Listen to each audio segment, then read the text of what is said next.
할머니, 지금 여기 누워 계실 때가 아니에요. 당장 일어나서 도망치세요. 아니, 의사 양반, 수면 내시경 받으러 온 사람한테 무슨 뚱딴지 같은 소리 하는 거요? 쉿! 이 주사 맞고 잠들면 끝이에요, 끝. 빨리 도망치세요.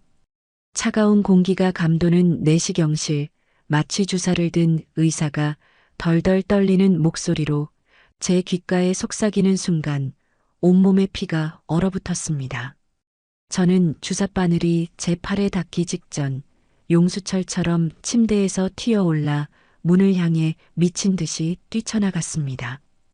그리고 확신했습니다.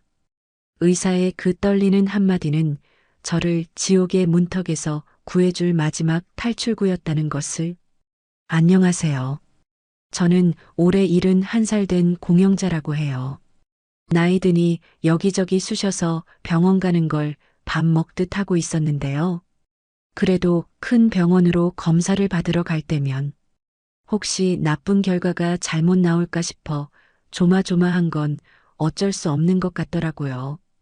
그런데 왜 불길한 예감은 늘 적중하는 건지 그렇게 두려워했던 내시경 검사를 받으러 갔다가 평생 운을 다 써버렸다고 느낄 만큼 끔찍한 일을 겪었지 뭐예요? 하마터면 이른을 못 넘기고 운명을 달리할 뻔했는데 간신히 살아서 이렇게 들려드리는 제 기막힌 이야기 한번 같이 들어봐 주시겠어요?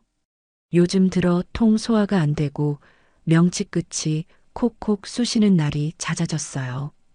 처음에는 나이 들어 그러려니 대수롭지 않게 넘겼습니다. 하지만 한 달이 넘도록 증상은 나아질 기미가 보이지 않았죠. 하나뿐인 딸 효진이가 제 얼굴을 보더니 당장 병원에 가보라며 성화를 부렸어요. 엄마, 제발 그놈의 나이 탓 좀 하지 말고 이번에는 꼭 병원 가보자. 응? 속이 그렇게 쓰리다면서 요즘은 조금만 아파도 큰 병일 수 있다잖아. 효진이가 제 손을 덥석 잡으며 금방이라도 울 것 같은 표정을 지었습니다. 알았다, 알았어. 너 이기는 사람 없다. 다음 주에 꼭 가볼게. 저는 딸의 성화에 못 이겨 결국 서울에서 제일 크다는 세림병원을 찾았어요. 시설도 좋고 용한 의사들도 많다고 소문이 자자한 곳이었죠. 이것저것 검사를 받고 결과를 기다리는데 담당 의사가 아주 심각한 얼굴로 저를 불렀습니다. 어르신, 위 상태가 썩 좋지가 않습니다. 더 늦기 전에 정밀 검사를 해봐야겠습니다. 수면 내시경 검사를 예약해 드릴 테니 꼭 받으셔야 합니다. 의사가 차트에서 눈을 떼지 않은 채 말했어요. 네, 그렇게 해주세요.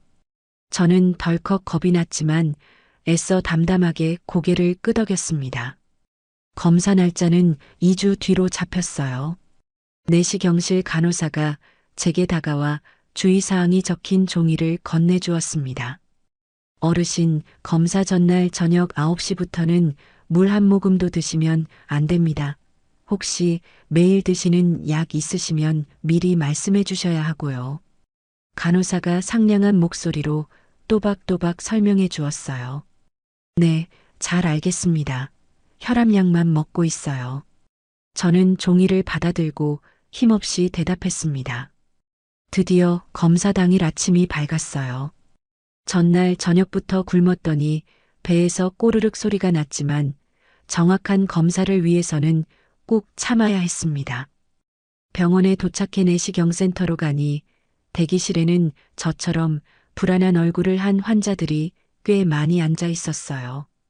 접수를 마치고 빈자리에 앉자 옆자리에 앉아 계시던 할아버지가 말을 걸어왔습니다.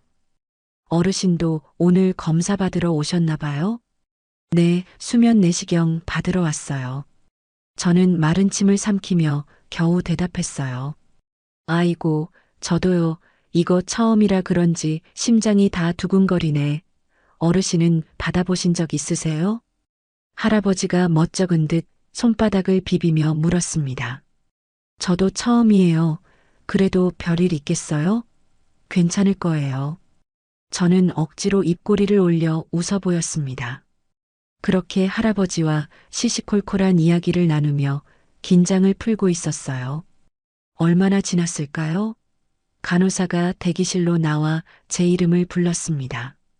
공영자 환자분, 들어오세요. 저는 자리에서 일어나 간호사를 따라 안으로 들어갔습니다. 탈의실에서 헐렁한 검사복으로 갈아입고 차가운 복도를 지나 내시경실 앞에 섰어요. 묵직한 문이 열리자 소독약 냄새와 함께 하얀 천장, 번쩍이는 의료기구들이 눈에 들어왔죠. 방 한가운데에는 덩그러니 검사용 침대 하나가 놓여 있었습니다. 어르신, 이쪽으로 오셔서 누우세요. 30살쯤으로 보이는 여자 간호사가 상냥하게 말했어요. 가슴에 달린 이름표에는 송미소라고 적혀 있었습니다. 저는 뻣뻣하게 굳은 몸을 눕혔습니다. 송미소가 다가와 제 팔에 혈압계를 감고 손목의 맥박을 짚었어요. 어르신, 너무 긴장하지 마세요. 잠깐 주무시고 일어나면 끝나 있을 거예요. 송미소가 방긋 웃으며 저를 안심시켰습니다.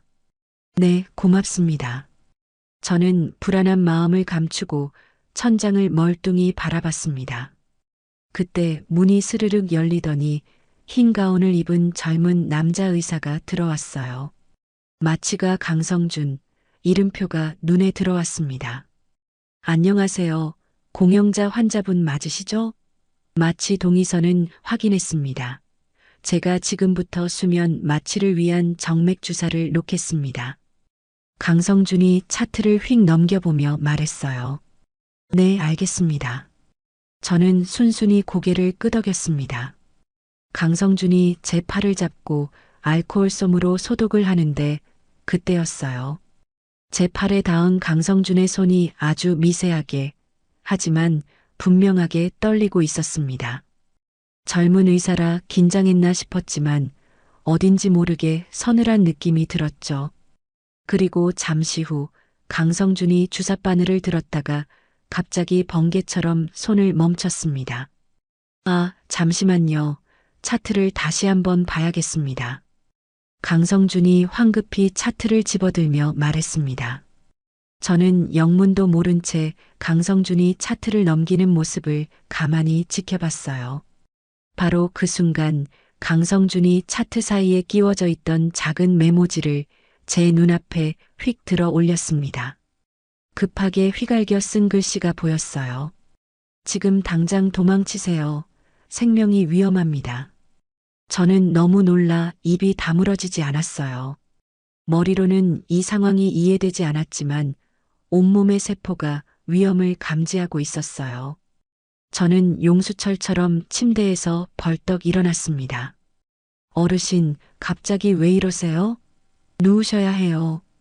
송미소가 방금 전까지 웃던 얼굴을 싹 바꾸고 소리치며 제 팔을 붙잡으려 했습니다. 하지만 저는 송미소의 손을 거칠게 뿌리치고 내시경실 문을 향해 뛰었어요. 헐렁한 검사복 차림이었지만 그런 걸 신경 쓸 겨를이 없었습니다. 정신없이 복도로 뛰쳐나왔습니다. 뒤에서 저를 부르는 고함 소리가 들렸지만 돌아볼 수 없었어요. 여러 개의 발소리가 저를 따라붙는 게 느껴졌습니다. 저는 눈앞에 보이는 비상계단 쪽으로 미친 듯이 방향을 틀었습니다. 평소 같았으면 어림도 없었을 거예요. 70살 먹은 늙은이가 숨이 차서 이미 주저앉았겠죠. 하지만 지금은 달랐습니다. 살아야 한다는 본능이 저를 채찍질하고 있었습니다. 3층 복도를 거의 다 지났을 때였어요. 복도 저 끝에서 검은 양복을 입은 남자 2명이 나타나 제 쪽으로 걸어오고 있었습니다. 그들은 손에 무전기를 들고 있었죠. 어르신, 잠시만 저희랑 얘기 좀 하시죠? 병원 보안 요원처럼 보였지만 말투는 섬뜩할 정도로 차가웠습니다. 저는 대답 대신 비상계단을 향해 더욱 속도를 냈어요. 철문을 열고 안으로 뛰어들어갔지만 아래로 내려가는 문 손잡이가 꼼짝도 하지 않았습니다. 밖에서 아예 잠가버린 것 같았어요. 저는 아래층으로 갈 수 없다는 것을 깨닫고 위를 향해 계단을 오르기 시작했습니다. 숨이 턱까지 차올라 심장이 터질 것 같았지만 멈출 수 없었어요. 옥상을 향해 살기 위해 한 계단 한 계단 필사적으로 발을 옮겼습니다. 그들의 발소리가 바로 등 뒤에서 계속해서 저를 쫓아오고 있었습니다. 저는 덜컹거리는 옥상 문 손잡이를 겨우 붙잡고 돌렸습니다. 다행히 문은 잠겨 있지 않았어요. 저는 재빨리 밖으로 몸을 날리고는 문을 쾅 닫았습니다. 차가운 바람이 헐렁한 검사복 사이로 파고들었어요. 옥상은 생각보다 훨씬 넓었습니다. 한쪽 구석에는 누가 가꾸는지 모를 작은 화단이 있었고 커다란 환풍기와 실외기들이 괴물처럼 버티고 서 있었죠. 바로 그때 등 뒤의 철문 너머로 급하게 계단을 뛰어오르는 발소리가 들렸습니다. 저는 사색이 되어 주변을 둘러보다가 건물 중앙에 있는 거대한 환풍기 쪽으로 달려갔습니다. 그리곤 잽싸게 차가운 쇠기둥 뒤에 몸을 숨겼어요. 심장이 목구멍까지 뛰어올라 터져버릴 것만 같았습니다. 제 거친 숨소리도 너무 커서 금방이라도 들킬 것 같아 저는 두 손으로 입을 틀어막았어요. 끼익 녹슨 소리와 함께 옥상 문이 열렸습니다. 어디로 사라진 거야? 분명 이쪽으로 올라왔는데. 성질 급한 남자의 목소리가 들렸습니다. 조용히 해, 흩어져서 찾아봐. 멀리 못 갔을 테니. 다른 남자가 낮고 침착한 목소리로 대답했어요. 두 사람의 발소리가 점점 가까워졌습니다. 저는 거대한 환풍기에 온몸을 바싹 밀착시키고는 숨까지 참았어요. 치직거리는 소리와 함께 무전기 소리가 들려왔습니다. 여기는 5층 옥상. 목표물이 시야에서 사라졌다. 한 남자가 무전기에 대고 속삭이듯 보고했습니다. 반드시 조용히 처리해야 한다. 소란 피우면 모든 게 끝장이야. 무전기 너머에서 들려오는 목소리는 얼음장처럼 차가웠어요. 알겠습니다. 남자가 짧게 대답하고 무전을 끊었습니다. 온몸의 피가 차갑게 식는 것 같았어요. 조용히 처리한다는 말이 무슨 뜻인지 모를 수가 없었습니다. 저 사람들이 저를 죽이려는 거였어요. 영문도 모른 채 죽게 생긴 겁니다. 도대체 왜 저를 죽이려는 건지 알 수 없었지만 지금은 이유를 따질 때가 아니었습니다. 일단 살고 봐야 했어요. 두 남자가 옥상 구석구석을 살피기 시작했습니다. 자박거리는 구둣발 소리가 이곳저곳에서 들려왔죠. 저는 환풍기 뒤에 숨어 조금씩 고개를 내밀며 그들의 동태를 살폈습니다. 한 명은 왼쪽 구석을, 다른 한 명은 오른쪽 화단 쪽으로 걸어가고 있었어요. 바로 그때 제 눈에 옥상 난간 끝에 달려있는 외부 비상계단이 들어왔습니다. 건물 바깥으로 아슬아슬하게 연결된 낡은 철제 계단이었어요. 지금이 기회였습니다. 두 남자의 시선이 모두 반대편을 향하고 있을 때 저는 고양이처럼 소리 없이 환풍기 뒤에서 빠져나왔습니다. 허리를 깊숙이 숙이고 발소리를 죽여 비상계단을 향해 움직였어요. 계단 입구에 거의 다다랐을 때였습니다. 저기 있다. 잡아. 날카로운 외침이 등 뒤에서 들렸습니다. 저는 뒤도 돌아보지 않고 비상계단으로 뛰어 낡은 철제 계단을 숨도 쉬지 않고 내려가기 시작했습니다. 계단이 제 무게를 이기지 못하고 삐걱거리며 울부짖었고 등 뒤에선 남자들이 쫓아오는 육중한 발소리가 들렸습니다. 거기 안 서? 멈추라고. 한 남자가 악을 쓰며 소리쳤습니다. 저는 멈추는 대신 이를 악물고 아래로 향했어요. 4층, 3층, 손잡이를 꽉 잡고 죽으림을 다해 계단을 뛰어내려갔습니다. 2층 높이까지 내려왔을 때였어요. 거기 서라고 했지? 이 할망구야. 위에서 남자가 소리를 지르며 성큼성큼 계단을 뛰어내려오기 시작했습니다. 저는 남은 계단을 거의 날다시피 내려갔어요. 마지막 계단에서 그대로 뛰어내려 바닥에 착지했습니다. 발목에서 찌릿하고 비명이 터져나왔지만 아픔을 느낄 새도 없었습니다. 바로 앞에 주차장 입구가 보였어요. 저는 절뚝거리면서도 주차장 쪽으로 달렸습니다. 주차장에 들어서니 차들이 빽빽하게 들어차 있었어요. 어디로 숨어야 할지 막막하기만 했습니다. 그때 주차장 한쪽에 커다란 트럭 한 대가 서 있는 게 보였습니다. 병원 세탁물을 수거하는 트럭이었어요. 트럭 뒤쪽 문이 활짝 열려 있었고 직원 2명이 하얀 세탁물 자루들을 낑낑대며 싣고 있었습니다. 등 뒤에서 쫓아오는 발소리가 점점 가까워졌습니다. 저는 마지막 힘을 쥐어짜 트럭 쪽으로 달려가 뒤편으로 몸을 숨겼습니다. 트럭 안에는 이미 세탁물 자루들이 산더미처럼 쌓여 있었죠. 저는 망설일 틈도 없이 자루들 사이로 몸을 밀어 넣었어요.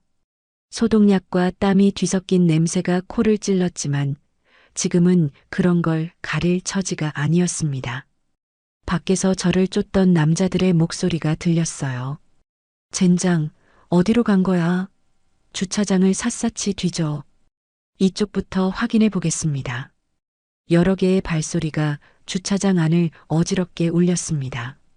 점점 이쪽으로 가까워지고 있었죠. 야, 빨리빨리 안 씻고 뭐해? 다음 병원 갈 시간 다 됐다고. 트럭 운전기사가 차 안에서 신경질적으로 소리쳤습니다. 네, 팀장님. 거의 다 됐습니다. 직원이 마지막 남은 자루 몇 개를 낑낑대며 트럭에 실었을 때 추격자들의 발소리가 트럭 바로 옆까지 다가왔어요. 문 닫아. 운전기사가 외쳤습니다. 쿵 하는 굉음과 함께 트럭 문이 닫혔습니다. 세상은 순식간에 암흑으로 변했어요. 잠시 후 부르릉 하는 소리와 함께 엔진에 시동이 걸렸습니다. 저는 축축한 세탁물 더미 속에서 겨우 안도의 한숨을 내쉬었습니다. 온몸이 식은땀으로 흠뻑 젖어 있었죠. 그런데 잠시 후, 으악! 사람 살려! 트럭 뒷문이 열리면서 여자의 날카로운 비명소리가 들렸습니다. 깜짝 놀라 고개를 들었더니 20살 남짓되어 보이는 여자가 저를 보고 귀신이라도 본 듯 눈을 동그랗게 뜨고 있었어요. 세탁물을 정리하러 들어왔다가 저를 발견한 모양이었습니다. 쉿! 제발 조용히 저 좀 살려주세요. 저는 급하게 여자 직원의 입을 막으며 애원했습니다. 누구세요? 도둑이에요? 왜 여기 숨어 계세요? 여자 직원이 제 손을 뿌리치며 공포에 질린 목소리로 물었어요. 아닙니다. 저는 방금 저 병원에서 도망쳐 나온 환자예요. 제발 도와주세요. 나쁜 사람들이 저를 죽이려고 쫓아오고 있어요. 저는 두 손을 싹싹 빌며 간절하게 매달렸습니다. 여자 직원은 여전히 겁에 질린 표정으로 제 헐렁한 검사복을 위아래로 훑어봤어요. 정말이에요? 거짓말하는 거 아니죠? 경찰에는 신고하셨어요? 경찰에 신고할 시간도 없었어요. 정말입니다. 제발 한 번만 믿어주세요. 이대로 잡히면 저는 죽어요. 부탁드립니다. 제 눈에서 뜨거운 눈물이 왈칵 쏟아졌습니다. 제 간절함이 통했던 걸까요? 여자 직원은 한참을 망설이더니 자기가 입고 있던 작업복 점퍼를 벗어주었습니다. 일단 이거라도 입으세요. 그리고 저쪽 구석에 조용히 숨어 계세요. 정말 감사합니다. 이 은혜는 평생 잊지 않을게요. 저는 점퍼를 받아들고 연신 고개를 숙였습니다. 다시 문이 닫히고 트럭은 계속해서 달렸습니다. 저를 죽이려 했던 그 끔찍한 병원에서 점점 멀어지고 있었죠. 얼마나 지났을까요? 덜컹하는 소리와 함께 트럭이 멈춰섰습니다. 여자 직원이 조심스럽게 문틈으로 밖을 살피더니 제게 다급하게 속삭였어요. 아주머니, 지금이에요. 큰 길가 사거리니까 얼른 내리세요. 저희도 어디로 갈지 몰라요. 아가씨의 목소리가 불안하게 떨리고 있었습니다. 아가씨, 정말 고마워요. 이 은혜는 내가 죽어서도 잊지 않을게요. 이름이라도. 아니에요. 아주머니, 이름은 알아서 뭐 하시게요. 부디 무사하세요. 저는 눈물을 머금고 고개를 숙였습니다. 그리고는 낡은 점퍼를 단단히 여미고 조심스럽게 트럭 문을 열었어요. 어두컴컴한 트럭 안에서 나오자 눈부신 햇살과 함께 온갖 소음이 제 몸을 덮쳤습니다. 병원에서는 꽤 멀리 떨어진 차들이 쌩쌩 달리는 복잡한 거리였어요.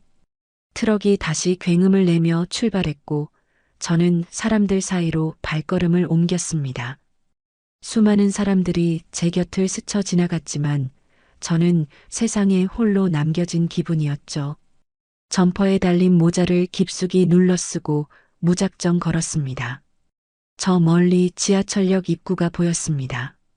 저곳으로 가면 일단 몸을 숨길 수는 있겠다 싶었어요. 역으로 향하다가 문득 주머니 속에 넣어둔 휴대전화가 생각났습니다. 혹시 이걸로 제 위치를 추적할 수도 있겠다는 섬뜩한 생각이 들었죠. 저는 망설임 없이 휴대전화를 꺼내 전원을 꺼버렸습니다. 화면이 까맣게 변하는 순간 세상과 단절된 것 같은 공포가 밀려왔어요. 도대체 왜 저를 죽이려 하는 걸까요? 저는 아무리 머리를 쥐어짜도 그 이유를 알 수가 없었습니다.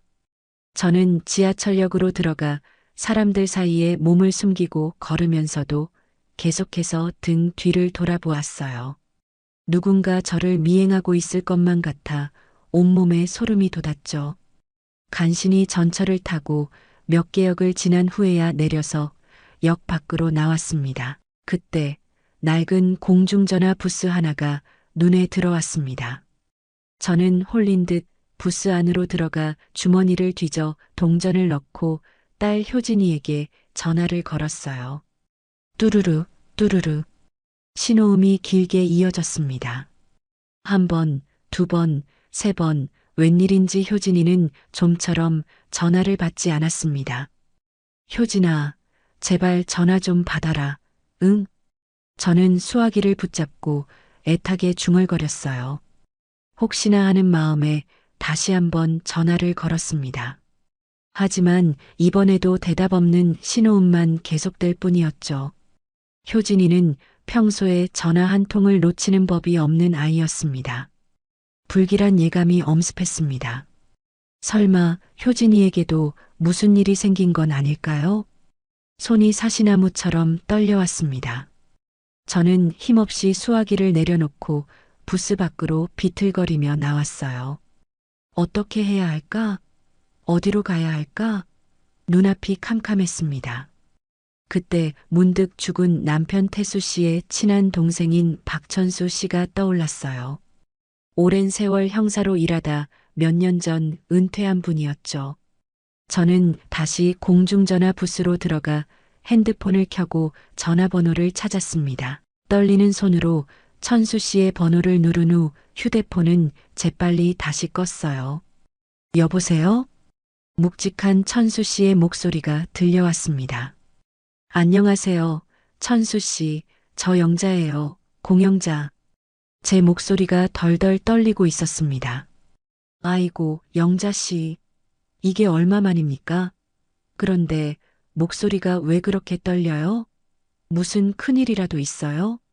천수 씨가 제 목소리만 듣고도 단번에 심상치 않음을 눈치챘습니다. 네, 지금 당장 만나 뵐 수 있을까요? 정말 급한 일이 생겨서요. 저는 금방이라도 울음이 터질 것 같은 목소리로 말했어요. 물론이죠. 어디 계십니까? 제가 그리로 가겠습니다. 아니에요. 제가 천수 씨 댁으로 찾아가도 될까요? 그러세요. 주소는 알고 있죠? 네, 그럼요. 지금 바로 가겠습니다. 저는 전화를 끊기가 무섭게 도로로 뛰어들어 택시를 잡았습니다. 천수 씨의 집은 서울에서도 한참 떨어진 외곽에 있었어요. 택시를 타고 한참을 달리니 조용한 주택가가 나왔습니다.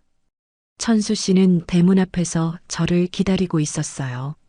어서 오세요. 아니, 영자 씨, 진짜 무슨 일이에요? 천수 씨가 제 흑투성이 작업복 차림을 보고 눈을 동그랗게 떴습니다. 제가 들어가서 다 말씀드릴게요. 저는 숨을 헐떡이며 집 안으로 들어갔습니다. 거실 소파에 앉아 오늘 아침부터 지금까지 있었던 일을 하나도 빼놓지 않고 전부 털어놓았어요. 수면 내시경을 받으러 갔다가 의사가 쪽지로 도망치라고 했던 일, 검은 양복을 입은 사내들에게 쫓겨 병원을 탈출한 일까지요. 천수 씨는 제 이야기가 진행되는 내내 미간을 찌푸린 채 심각한 표정으로 듣고만 있었습니다. 영자 씨, 사실은 저도 태수 형님 사건에 대해 계속 마음에 걸리는 게 있었습니다. 한참의 침묵 끝에 천수 씨가 무겁게 입을 열었습니다. 네, 그게 무슨 말씀이세요? 저는 깜짝 놀라 되물었습니다. 형님이 돌아가시고 나서 사고 현장 사진과 경찰 보고서를 전부 훑어봤는데 이상한 점이 한두 가지가 아니었어요. 어떤 점이 이상했는데요? 급정거할 때 생기는 브레이크 자국이 거의 없었습니다. 마치 브레이크를 밟을 생각조차 못한 것처럼요. 그리고 목격자 말에 따르면 형님이 사고 전날 밤에 웬 낯선 남자와 심각하게 다투었고 그 후로 몹시 불안해하셨다고 합니다. 천수 씨가 차분하지만 단호한 목소리로 설명했어요. 가슴이 철렁 내려앉았습니다. 남편이 사고로 죽은 게 아닐 수도 있다는 말이었습니다. 그런데 왜 저한테 그런 말씀을 안 하셨어요? 섭섭하고 억울한 마음에 목이 메어 물었습니다. 그놈들 사건을 너무 서둘러 덮어버렸습니다. 제가 더 파보려고 했더니 위에서 쥐도 새도 모르게 압력이 들어오더군요. 섣불리 말했다가 영자 씨까지 위험해질까봐. 천수 씨가 깊은 한숨을 내쉬었습니다. 그럼 저희 남편의 죽음이 사고가 아닐 수도 있다고 생각하시는 거죠? 네, 저는 그렇게 믿고 있습니다. 천수 씨가 단호하게 고개를 끄덕였습니다. 저는 순간 온몸에 힘이 쭉 빠져나가는 것 같았어요. 세상에서 가장 성실하고 착했던 내 남편이 억울하게 죽임을 당했다는 말이었습니다. 그렇다면 오늘 저를 죽이려 했던 그자들과 관련이 있는 게 분명했어요. 천수 씨, 제발 좀 도와주세요. 우리 남편이 왜 죽어야 했는지, 저한테 왜 이런 끔찍한 일이 벌어지는 건지 도대체 진실이 뭔지 알아야겠어요. 저는 천수 씨의 손을 붙잡고 눈물로 호소했습니다. 물론입니다. 영자 씨가 말씀하신 세림병원부터 다시 파헤쳐 보겠습니다. 천수 씨가 컴퓨터를 켜고 빠르게 무언가를 검색하기 시작했어요. 한참 동안 모니터를 들여다보던 천수 씨의 표정이 차갑게 굳어졌습니다. 영자 씨, 이것 좀 보시죠. 천수 씨가 모니터를 제 쪽으로 돌렸습니다. 뉴스 화면에는 거대 기업 동양그룹의 정한수 회장이 세림병원에서 암 치료를 성공적으로 마쳤다는 소식이 전해지고 있었어요. 그리고 천수 씨는 또 하나의 기사를 보여주었습니다. 유력한 차기 대선 주자로 거론되는 정우진 국회의원의 기사가 떠 있었어요. 그때 기사 아래에 적힌 프로필이 제 눈에 들어왔습니다. 정우진은 동양그룹 정한수 회장의 손자였습니다. 동양그룹 정한수? 그 이름을 듣는 순간 제 머릿속에서 잊고 있던 40년 전의 기억이 번개처럼 살아났습니다. 때는 1985년이었습니다.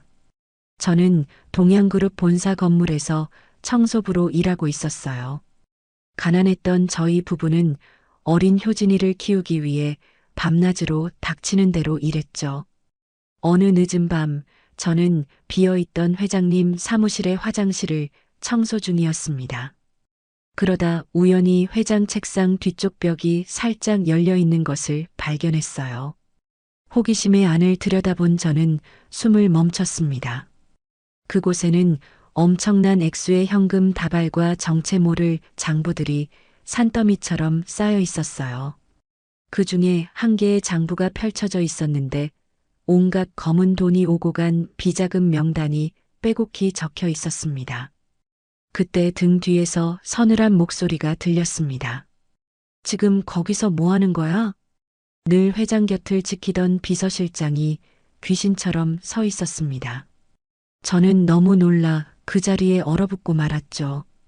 그때 비서실장이 무서운 눈으로 노려보며 말했습니다. 아주머니, 오늘 밤에 뭘 봤든 뭘 들었든 전부 잊어. 만약 그 더러운 입을 함부로 놀렸다간 당신 딸년이 학교는 제대로 마칠 수 있을까? 남편은 밤길이 무섭지 않겠어? 하지만 그는 저를 협박하는 동시에 돈 봉투를 내밀며 회유했습니다. 시키는 대로 조용히 입 다물고 있으면 매달 생활비는 넉넉하게 챙겨주지. 당신 가족의 안전도 내가 보장하고. 저는 어린 효진이의 얼굴이 떠올라 결국 그들의 제안을 받아들였습니다. 그렇게 지난 40년간 저는 죽은 듯이 침묵하며 살아왔습니다. 영자 씨, 괜찮으세요? 얼굴이 새하얗게 질렸어요. 천수 씨의 목소리에 저는 겨우 현실로 돌아왔습니다. 천수 씨, 제가 40년 전에 동양그룹에서 일한 적이 있어요. 저는 떨리는 목소리로 40년 전의 비밀을 털어놓았습니다. 그때 정한수 회장의 비자금 장부를 봤습니다. 상상도 못할 엄청난 액수였어요. 천수 씨의 눈이 날카롭게 빛났습니다. 그렇다면 영자 씨가 바로 그들의 비밀을 알고 있는 유일한 증인이라는 거군요. 네, 그런 것 같아요. 정우진이 대선에 나오면서 과거의 추악한 비밀을 아는 사람들을 하나씩 없애려는 게 아닐까요? 천수 씨는 잠시 생각에 잠기더니 전화기를 집어들었습니다. 옛 동료들에게 연락해서 동양그룹과 정우진의 뒤를 다시 파보라고 하겠습니다. 천수 씨가 몇 군데 전화를 거는 동안 제 머릿속에는 동양그룹에서 함께 일했던 동료 김순옥 언니가 떠올랐습니다.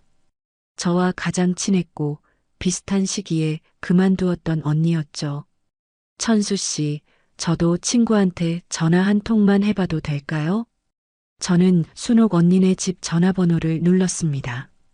낯선 젊은 남자의 목소리가 들렸어요. 순옥 언니의 아들이었습니다. 여보세요. 저 공영자라고 하는데요. 순옥이 언니 좀 바꿔주세요. 아, 영자 이모님, 저희 어머니 4달 전에 돌아가셨어요. 네? 아니, 그게 무슨 소리예요? 왜 돌아가셨어요? 저는 저도 모르게 소리를 질렀습니다. 갑작스러운 심장마비로요. 분명히 그날 아침까지만 해도 정말 멀쩡하셨는데 전화를 끊고 나니 온몸의 힘이 쭉 빠져나갔습니다. 순옥 언니마저 죽었어요. 단순한 심장마비라고 했지만 정말 그랬을까요? 천수 씨, 제 동료도 2달 전에 갑자기 죽었대요. 저는 공포에 질려 떨리는 목소리로 말했습니다. 그 말을 듣는 순간 천수 씨의 얼굴이 돌처럼 굳어졌습니다.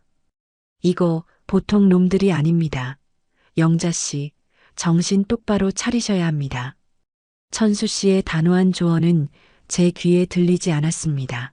순옥 언니까지 싸늘한 주검으로 돌아왔다는 사실을 확인한 순간 제 세상은 무너져 내린 것 같았으니까요. 이건 제가 감당할 수 있는 싸움이 아닌 것 같았어요. 저는 한낮 바람 앞에 촛불처럼 힘없는 노인에 불과했죠. 저는 천수 씨네 집 거실 소파에 주저앉아 멍하니 창밖만 바라보았습니다. 바로 그때 택시에 앉아 혹시나 하는 마음에 다시 켜두었던 제 휴대전화에서 전화벨이 울렸습니다. 화면에 찍힌 번호는 생전 처음 보는 번호였습니다. 심장이 철렁 내려앉았어요. 받아야 하나 말아야 하나, 혹시 그놈들이 제 위치를 파악하고 거는 함정은 아닐까 싶어 손이 덜덜 떨려왔습니다. 제가 망설이는 것을 본 천수 씨가 제게 다가와 말없이 고개를 끄덕였고 저는 마른 침을 삼키며 떨리는 손으로 통화 버튼을 눌렀습니다. 여보세요? 어르신, 저 오늘 병원에서 배웠던 간호사 송미소예요. 내시경실에서 상냥하지만 어딘지 모르게 서늘한 미소를 짓고 있던 바로 그 간호사 송미소의 목소리였습니다. 송미소 씨? 어떻게 내 번호를, 혹시 당신도 그들과 한패인 거 아니요? 저는 저도 모르게 목소리를 날카롭게 세웠습니다. 믿을 수 있는 사람은 아무도 없었습니다. 차트에서 봤어요. 오해하지 마세요. 어르신, 지금 무사하신 거 맞죠? 송미소의 목소리에는 꾸며낸 것이 아닌 진심 어린 걱정이 묻어 있었습니다. 네, 일단은 괜찮아요. 저는 여전히 경계를 풀지 않고 조심스럽게 대답했습니다. 어르신, 저희가 어르신을 도와드리고 싶어요. 저랑 마취과 강성준 선생님이랑요. 나를 돕겠다고요? 왜요? 당신들도 위험해질 텐데 왜 그런 일을 자초하려는 거죠?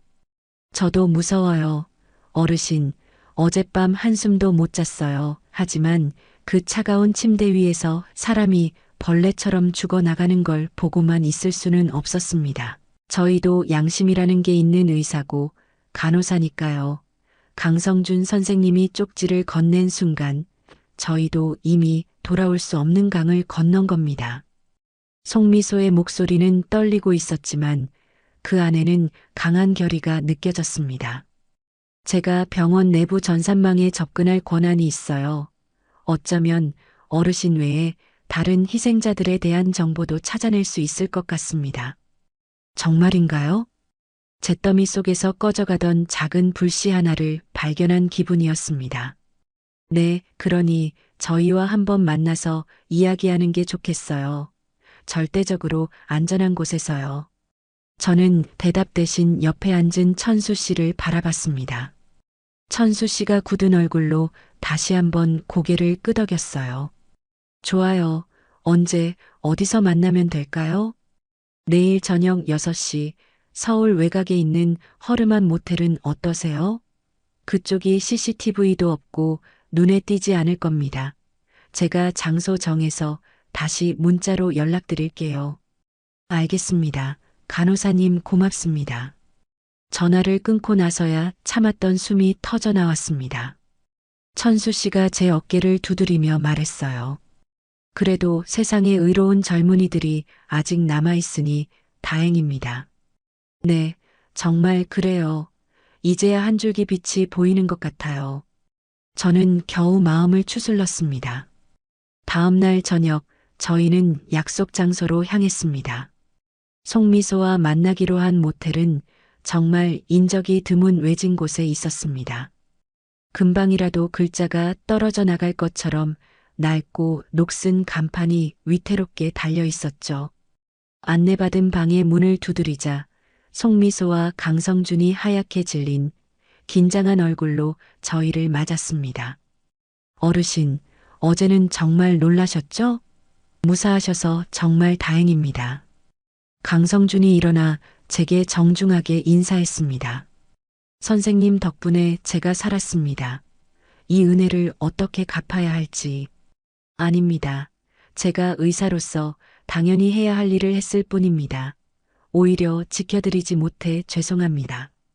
강성준이 어색하게 웃으며 손을 저었습니다. 저희 네 사람은 낡은 테이블에 둘러앉았고 강성준이 가방에서 노트북을 꺼내며 말문을 열었습니다. 어젯밤 병원 내부 서버를 샅샅이 뒤졌습니다. 암호화된 기밀 파일이 있었는데 밤새 씨름해서 겨우 해독했습니다. 강성준이 노트북 화면을 저희 쪽으로 돌려 보여주었습니다. 이것 좀 보십시오. 최근 6개월 동안 저희 세림병원에서 의료사고로 위장된 사망 사례가 무려 5건이나 있었습니다. 모두 70대 이상 고령의 환자들이었습니다. 이분은 김철민 어르신입니다. 단순 백내장 수술을 받으러 오셨다가 마취 중 쇼크사로 기록됐습니다. 하지만 제가 빼낸 데이터를 보세요. 마취제가 아니라 칼륨 수치를 급격하게 높이는 약물을 투여했습니다. 명백한 살인입니다. 5건이나요? 세상에. 전직 형사였던 천수 씨조차 놀라움을 감추지 못했습니다. 송미소도 떨리는 목소리로 다른 자료를 꺼내 테이블 위에 펼쳤습니다. 저는 그 5분의 신상 정보를 파헤쳐 봤어요. 그리고 소름 끼치는 공통점을 발견했습니다. 송미소가 종이에 적힌 명단을 손가락으로 가리켰습니다.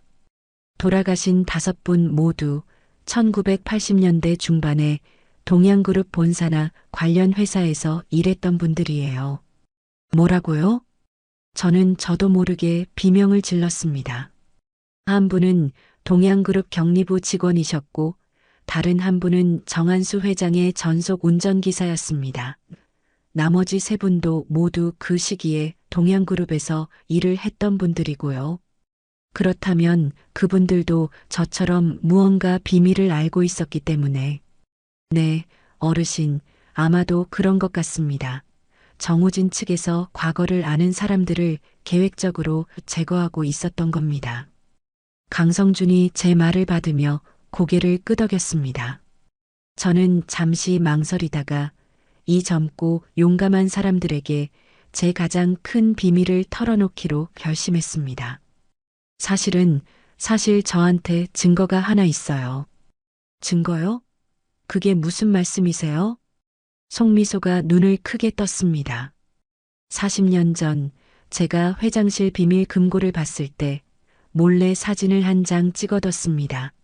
그때 정말 작은 카메라가 있었거든요. 사진이라면 혹시 그 비자금 장부 말입니까? 천수 씨가 자리에서 벌떡 일어날 듯이 물었습니다. 네, 그걸 남편한테만 털어놓았어요.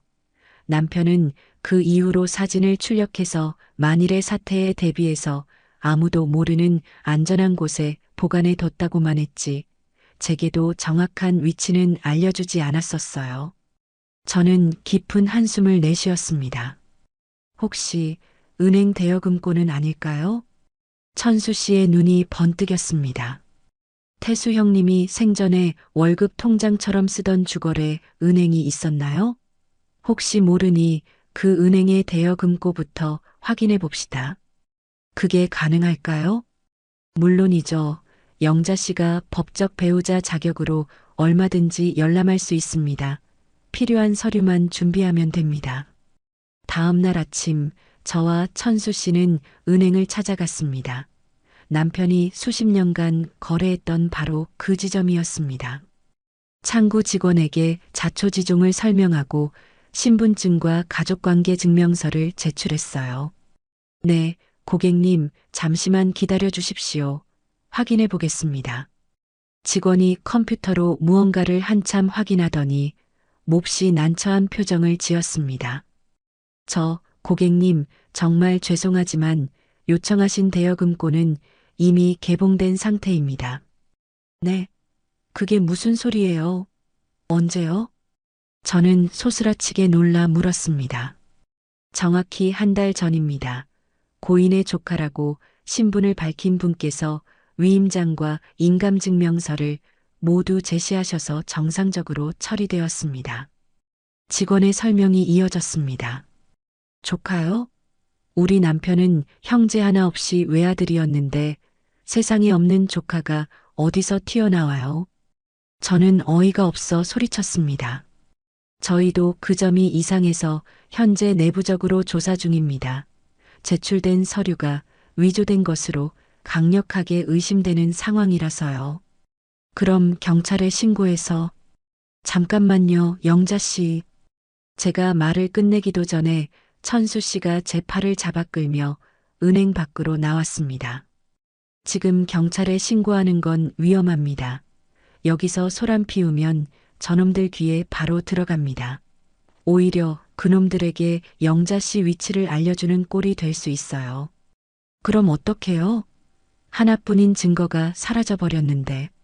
저는 그 자리에 주저앉아 울고 싶었습니다. 일단 집으로 돌아가시죠. 방법이 있을 겁니다. 다시 차근차근 생각해 봅시다. 천수 씨가 저를 위로하며 택시를 잡았습니다. 집으로 돌아오는 택시 안에서 저는 멍하니 창밖만 바라봤습니다. 그때 문득 남편 태수 씨가 생전에 입버릇처럼 하던 말이 귓가에 울렸습니다. 여보, 진짜 소중한 건 말이야. 남들 모르는 멀리 두는 게 아니야.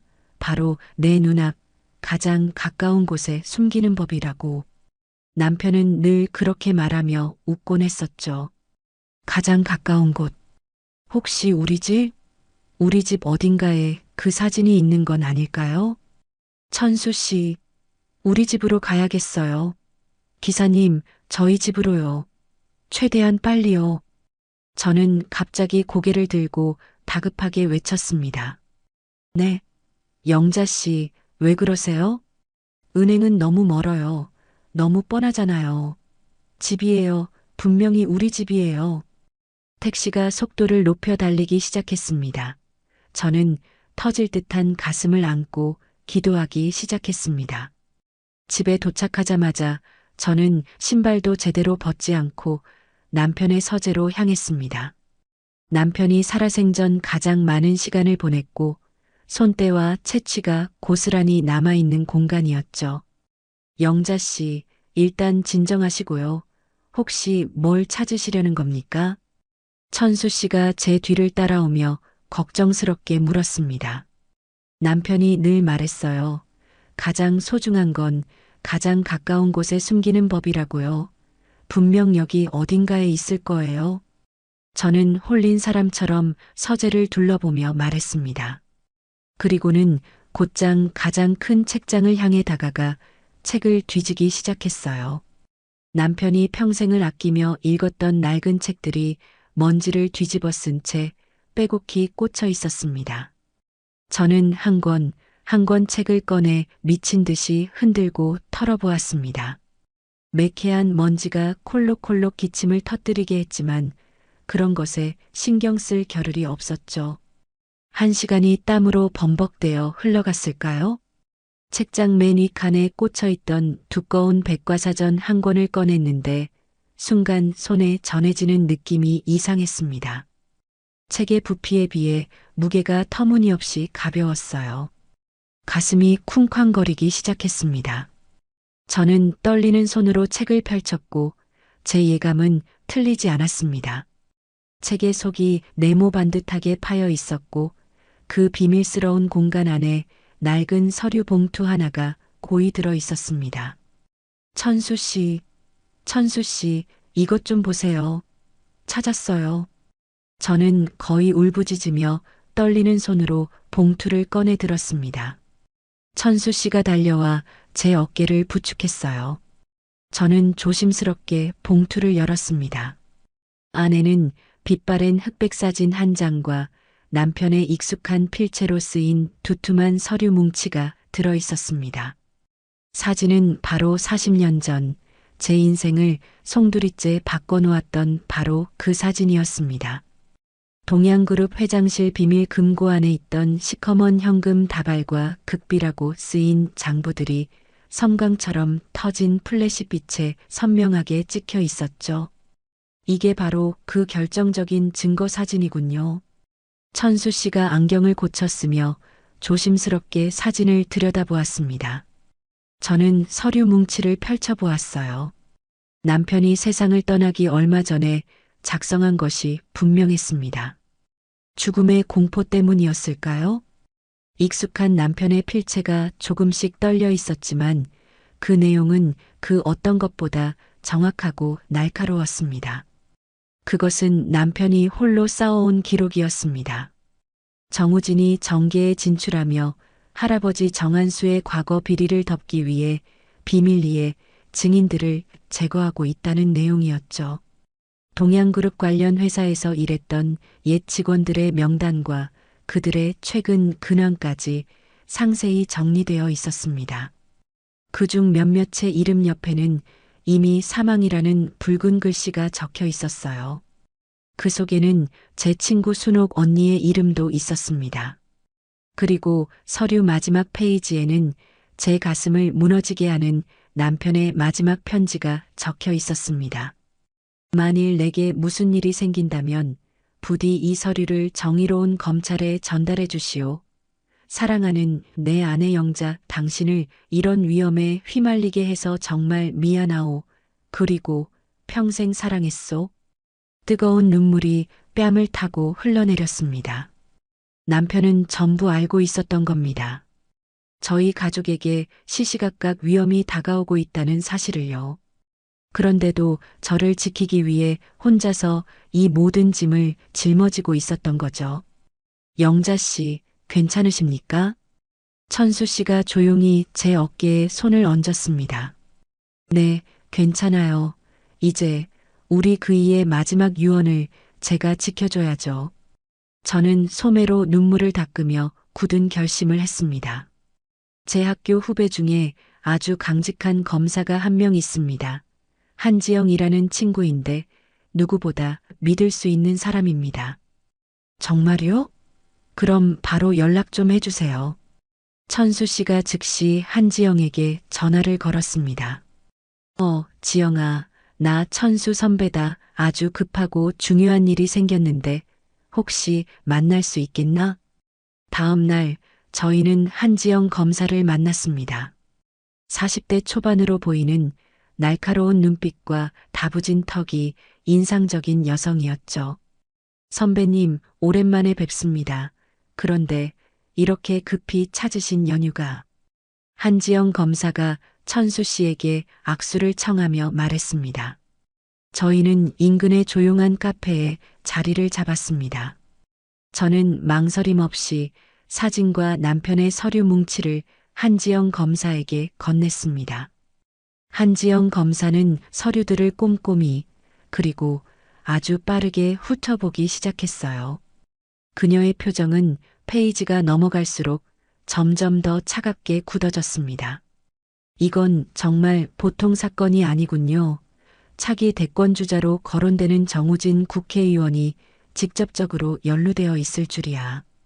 한지영 검사가 나지막이 중얼거렸습니다. 수사가 가능한 걸까요? 저는 조심스럽게 물었습니다. 네, 어르신, 이 정도 증거와 정황이라면 충분히 가능합니다. 하지만 아주 신중하게 접근해야 합니다. 상대는 우리가 생각하는 것 이상으로 거대하고 위험한 세력이니까요. 한지영 검사가 진지한 얼굴로 말했습니다. 가장 시급한 것은 어르신과 다른 증인들의 신변 보호입니다. 강성준 의사, 송미소 간호사 두 분도요. 신변 보호라니요? 언제 위급한 상황이 생길지 모르니까요. 저희가 마련한 안전한 곳으로 즉시 모시겠습니다. 그곳에서 정식으로 조사를 시작하겠습니다. 며칠 후 저는 한지영 검사가 마련한 안전한 곳으로 거처를 옮겼습니다. 강성준과 송미소도 함께였죠. 그곳에서 천수 씨가 제 딸 효진이에게 다시 연락을 시도했고 마침내 효진이의 전화가 연결되었습니다.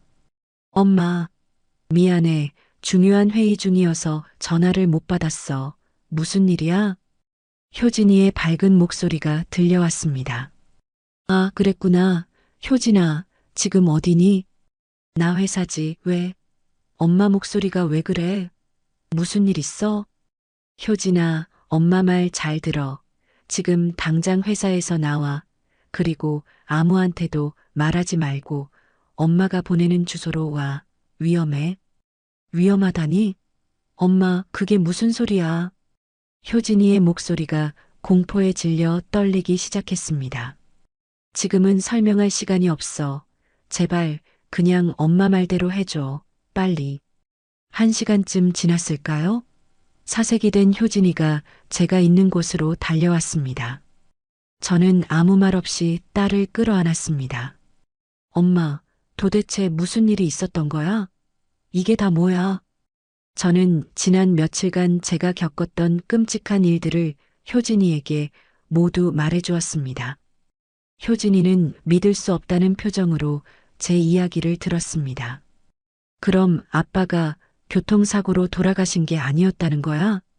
아무래도 그런 것 같아. 며칠 뒤 본격적인 진술 준비를 위해 저희 일행이 모두 모였습니다. 그 자리에 간호사 송미소가 새로운 정보를 가지고 왔어요.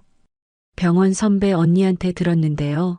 저희 세림병원 이사장 정재윤이 정우진 의원의 대학 동문이고 아주 막역한 사이래요. 정재윤이 정우진의 정계 진출을 위해 막대한 자금을 대고 있다는 소문도 파다하고요. 그랬군요. 모든 조각이 맞춰지는 느낌이네요. 한지영 검사가 날카롭게 메모를 했습니다. 다음 날 저는 한지영 검사 앞에서 녹음을 하는 가운데 제 인생을 건 정식 진술을 시작했습니다. 40년 전 동양그룹 회장실에서 목격했던 일부터 최근 병원에서 겪었던 죽음의 위협까지 모두 쏟아냈습니다. 강성준과 송미소도 병원 내부에서 발견한 의료 기록 조작과 살인의 정황에 대해 증언했습니다. 충분한 증거와 증언이 확보되었습니다. 지금부터 본격적인 수사에 착수하겠습니다. 정한수 전 동양그룹 회장, 정우진 의원, 정재윤 세림병원 이사장 모두가 수사 대상입니다. 한지영 검사가 단호하게 선언했습니다. 수사는 일사천리로 진행되었고 2주가 흘렀습니다. 한지영 검사가 좋은 소식을 가지고 저희 거처로 찾아왔어요. 법원에서 세림병원에 대한 압수수색 영장이 발부되었습니다. 그리고 정우진과 정재윤에 대한 출국금지 조치도 완료했습니다. 그날 저녁 저희는 뉴스를 통해 검찰 수사팀이 세림병원으로 들이닥치는 장면을 지켜보았습니다. 뉴스는 연일 이 사건을 다루었고 여론은 들끓기 시작했습니다. 수사팀이 병원 서버에서 삭제된 환자 기록들을 복구했습니다. 그리고 그 안에서 환자들을 의도적으로 사망에 이르게 한 정황이 담긴 내부 문건과 정우진 측과 주고받은 이메일까지 발견했다는 속보가 이어졌죠. 저는 제 작은 용기가 거대한 진실의 문을 열었다는 사실에 가슴 벅찬 뿌듯함을 느꼈습니다. 하지만 아직 끝나지 않았습니다. 이제 곧 법정에서 그들의 추악한 얼굴과 마주하고 증언해야만 했어요. 두렵고 떨렸지만 저는 반드시 해내야만 했습니다. 억울하게 죽어간 남편을 위해서, 동료 순옥이 언니를 위해서, 그리고 이름도 없이 사라져간 모든 희생자들을 위해서 말입니다.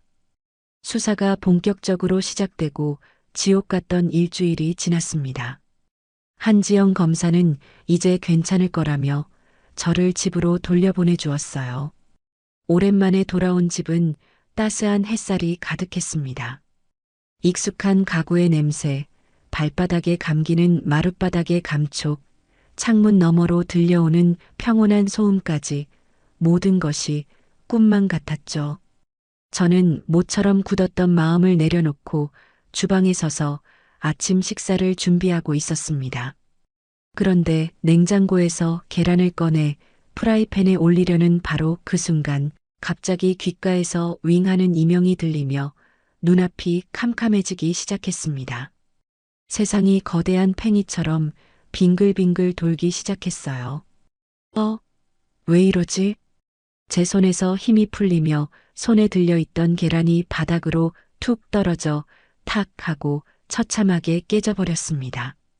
주방의 하얀 타일 바닥이 거대한 파도처럼 일렁이며 제 몸을 집어삼키는 것 같았습니다. 저는 식탁 모서리를 붙잡으려 허공에 손을 허우적거리다 그대로 정신을 잃고 말았습니다. 얼마나 지났을까요? 눈을 떴을 때는 제 눈에 얼룩 하나 없이 새하얀 천장이 들어왔습니다. 코를 찌르는 지독한 소독약 냄새, 다시 돌아오고 싶지 않았던 공간, 바로 병원이었죠.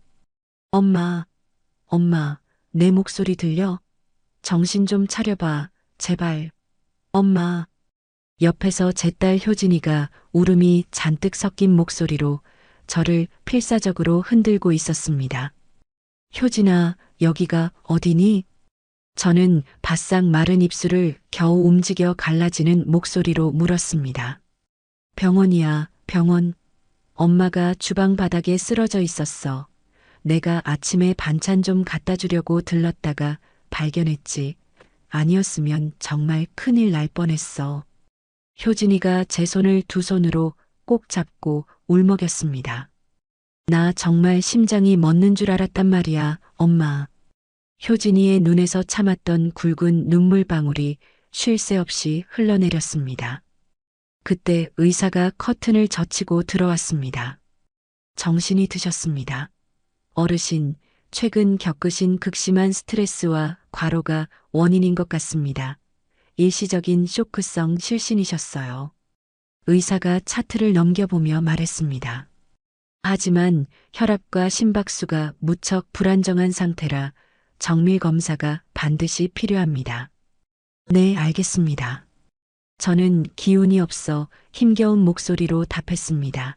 효진이가 걱정스러운 얼굴로 의사를 따라 복도로 나갔고 닫힌 문틈으로 두 사람의 대화가 제 심장을 후벼 파듯 새어 들어왔습니다. 선생님, 저희 어머니 상태가 많이 안 좋은 건가요? 솔직하게 말씀해 주세요. 솔직히 말씀드리면 그렇습니다. 그동안 겪으신 정신적 충격이 온몸의 균형을 완전히 망가뜨리고 있어요. 위벽은 거의 종이장처럼 얇아져 있는 상태라 이 정도면 위천공이 생겨도 이상하지 않습니다. 얼마 후 검사 결과는 의사의 말보다 더 절망적이었습니다.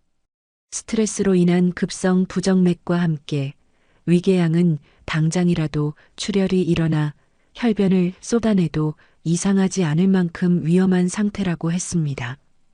어르신, 지금 당장 위 내시경 검사를 받으셔야 합니다. 더 이상 미루는 건 목숨을 담보로 하는 위험한 도박입니다. 의사가 단호한 표정으로 저를 보며 말했습니다. 내시경 검사. 그 말을 듣는 순간 제 심장이 얼어붙고 온몸의 피가 차갑게 식는 것 같았습니다. 끔찍했던 세린병원에서의 악몽이 다시 눈앞에 생생하게 펼쳐졌어요. 차갑고 딱딱한 검사대에 홀로 누워있던 무력한 제 모습. 마취가 의사 강성준이 공포에 질린 눈으로 몰래 건네던 메모가 떠올랐어요. 싫어요, 안 해요. 절대로 안 해. 저는 저도 모르게 비명을 지르며 고개를 저었습니다. 제 몸이 기억하는 공포가 온몸의 세포를 깨우고 있었습니다. 엄마, 왜 이래? 여긴 세린병원이 아니야. 안전한 곳이라고. 제발 고집 좀 그만 부려. 이러다 엄마 정말 큰일 나. 효진이가 저를 붙잡고 설득했지만 소용없었어요. 싫어. 안 한다고 했잖아. 내 몸에 손대지 마. 다 똑같은 놈들이야. 저리 가.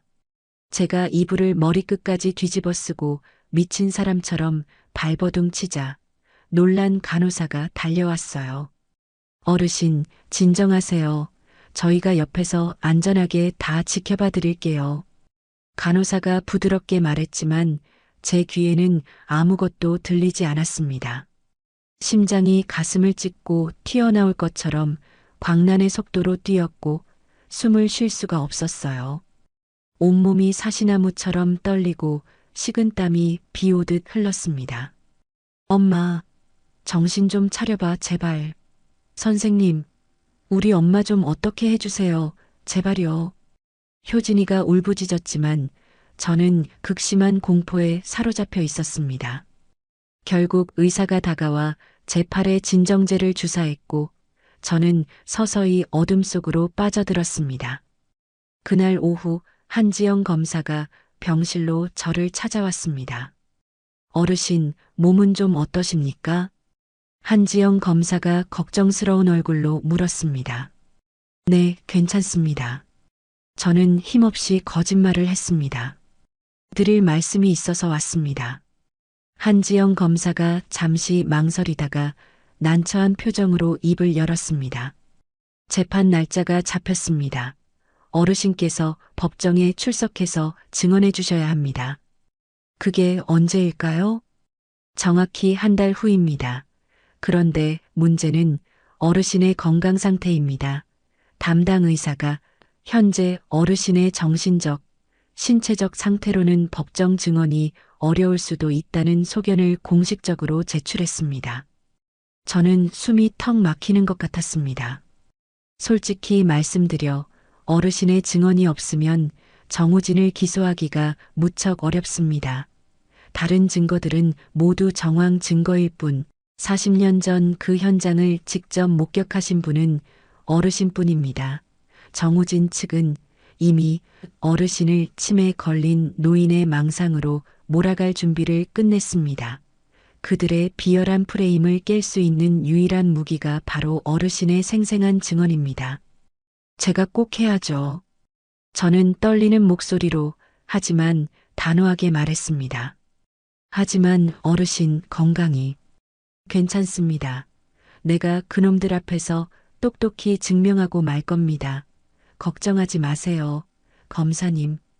한지영 검사가 돌아가고 나서 효진이가 무심코 텔레비전을 켰습니다. 그런데 뉴스 화면에 제 이야기가 나오고 있었어요. 세린병원 집단 살인 사건의 핵심 증인인 70살 공영자 씨가 오늘 오전 건강 악화로 병원에 입원했다는 소식입니다. 앵커가 제 사진을 배경으로 말하고 있었습니다. 이에 대해 정우진 의원 측 변호인단은 오늘 법원에 증인의 정신 상태에 대해 의문점을 제기하는 서류를 제출하며 증언의 신빙성에 문제를 제기했습니다. 화면이 바뀌고 정우진의 변호사가 카메라 앞에 섰습니다. 70이 넘은 고령의 증인이 최근 겪은 극심한 스트레스로 인해 심각한 정신적 혼란과 기억 왜곡 증상을 보이는 것으로 판단됩니다. 과연 이것이 정의를 위한 외침인지 혹은 개인적인 원한이나 금전적 이득을 노린 안타까운 노년의 착각인지 재판부가 현명하게 판단해야 할 것입니다. 그는 아주 교활하고 비열한 미소를 지으며 말했습니다. 엄마, 저 나쁜 자식들, 저 악마 같은 놈들, 엄마, 보지마, 당장 꺼버릴게. 효진이가 소리치며 리모컨을 집어들었지만 저는 이미 모든 것을 보고 들어버렸습니다. 가슴이 와르르 무너져 내리는 것 같았어요. 그들이 저를 정신 나간 늙은이로 돈이나 놀이는 파렴치한으로 몰아가고 있었습니다. 제 증언을, 제 인생을, 제 남편의 죽음을 모욕하고 있었어요. 엄청난 심리적 압박감이 제 심장을 옥죄어 왔습니다. 갑자기 숨이 가빠지고 심장이 제멋대로 미친 듯이 뛰기 시작했어요. 엄마, 왜 그래? 괜찮아? 숨 쉬어, 엄마. 효진이가 사색이 되어 간호사를 불렀습니다. 의료진이 우르르 병실로 달려와 제 몸에 심전도 기계를 붙였습니다. 부정맥 쇼크입니다. 환자 상태가 위독합니다. 당장 중환자실로 옮겨야 합니다. 의사가 다급하게 외쳤습니다. 저는 정신을 잃은 채 중환자실로 옮겨졌습니다. 온몸에 차가운 선들이 주렁주렁 연결되었고 기계들이 저를 대신해 숨을 쉬며 심장을 뛰게 했습니다. 삐, 삐, 삐, 제 생명이 위태롭다고 알리는 기계 소리가 방 안을 가득 채웠습니다. 저는 유리창 너머에서 저를 보며 오열하는 효진이의 모습을 희미하게 바라볼 뿐이었습니다. 며칠 후 강성준과 송미소가 병문 안을 왔습니다.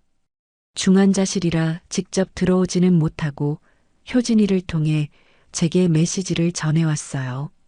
어르신, 절대 포기하시면 안 돼요. 걱정하지 마시고 몸부터 챙기세요. 저희가 법정에서 더 적극적으로 증언하겠습니다. 맞아요. 저희가 병원 기록도 더 샅샅이 찾아볼게요. 어르신 목까지 저희가 더 열심히 싸우겠습니다. 두 사람의 따뜻한 위로는 고마웠지만 이 재판의 주인공은 저라고 말하는 한지영 검사의 말이 자꾸 귀에 맴돌았습니다. 이 재판의 심장은 공영자 어르신일 수밖에 없습니다. 40년 전 그 지옥 같은 현장을 직접 목격한 사람은 어르신 한 분뿐이니까요. 시간이 지나도 상황은 조금도 나아지지 않았습니다. 저는 중환자실의 차가운 침대에 누워 하얀 천장을 바라보았습니다. 이대로 모든 것이 끝나는 걸까요? 남편의 피 묻은 유언을 결국 지키지 못하는 걸까요? 제 눈에서 뜨거운 눈물이 하염없이 흘러내렸습니다. 중환자실의 시간은 더디게 흘렀습니다. 저는 의식과 무의식의 경계를 수없이 오갔어요. 어떤 순간에는 저를 쫓던 검은 양복 사내들의 발소리를 들었고 또 어떤 순간에는 먼저 떠나간 남편이 안개 속에서 저를 향해 손짓하는 꿈을 꾸기도 했죠. 그리고 지옥 같던 사흘이 지난 네 번째 날 아침, 저는 마침내 온전한 정신으로 눈을 떴습니다.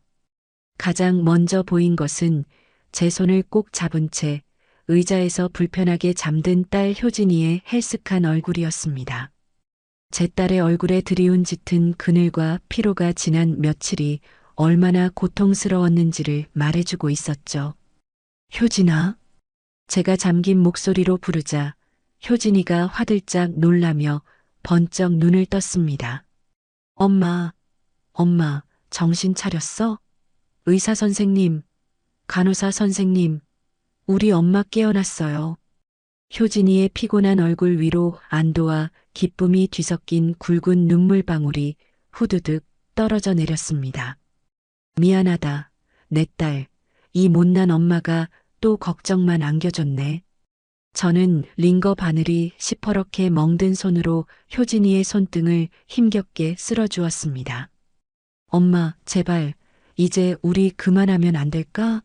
엄마 목숨보다 중요한 게 세상에 어디 있어. 아빠도 하늘에서 이걸 원하지 않으실 거야. 제발 우리 그냥 다 포기하고. 효진이가 제 어깨에 얼굴을 묻고 어린아이처럼 울며 애원했습니다. 그 간절한 마음을 왜 모르겠습니까? 하지만 저는 그럴 수 없었습니다. 아니, 효진아.